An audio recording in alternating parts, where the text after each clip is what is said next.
இங்க ஒருத்தர் ஒரு சின்ன பொண்ணு கையில இன்ஜெக்ஷனை குத்திட்டு கத்தியை ஹீட் பண்ணி அந்த விரல அப்படியே வெட்டி எடுக்கிறாரு. இது ஒரு பொண்ணுக்கு மட்டும் இல்ல, ஒரே மாதிரி இருக்கிற 6 பொண்ணுங்களோட விரலையும் வெட்டுறாரு.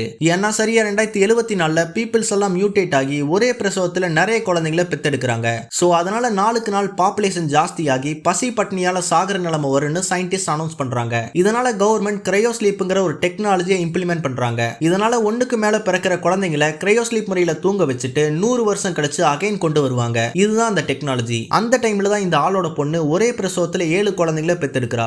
ஆனா இவருக்கு கவர்மெண்ட் மேல பெருசா நம்பிக்கை இல்லாததால கவர்மெண்ட்டுக்கு தெரியாம அந்த குழந்தைங்களை வளர்த்துட்டு வராரு. ஒரு நாள் ஒரு குழந்தை ஸ்கூலுக்கு போகும். அந்த குழந்தைங்க அன்னைக்கு சந்திச்ச எல்லாத்தையும் ரெக்கார்ட் பண்ணிட்டு வந்து மத்த குழந்தைங்க கிட்ட காட்டணும்னு இவர் சொல்றாரு. கூடவே ஒரே மாதிரி கையில கட்டுற டேகையும் காப்பி பண்ணி 7 பேருக்கும் கொடுக்கறாரு. இந்த சமயத்துல தான் ஒரு குழந்தை மட்டும் எப்படியோ சொல்லாம கொள்ளாம வெளியே ஸ்கேட்டிங் ஆட போய் விரல வெட்டிட்டு வீட்டுக்கு வரும். இதனால வேற வழி இல்லாம அவங்க தாத்தா மத்த குழந்தைங்களுக்குமே அதே மாதிரி விரல வெட்டுறாரு. ரூல்ஸை பிரேக் பண்ணா என்ன ப்ராப்ளம்ஸ் வரும்னு எல்லா குழந்தைகளுமே புரிஞ்சுக்கிறாங்க. ஆனா இவங்களோட ரொம்ப வருஷ சீக்ரெட் இப்ப முடிவுக்கு வரப்போகுது.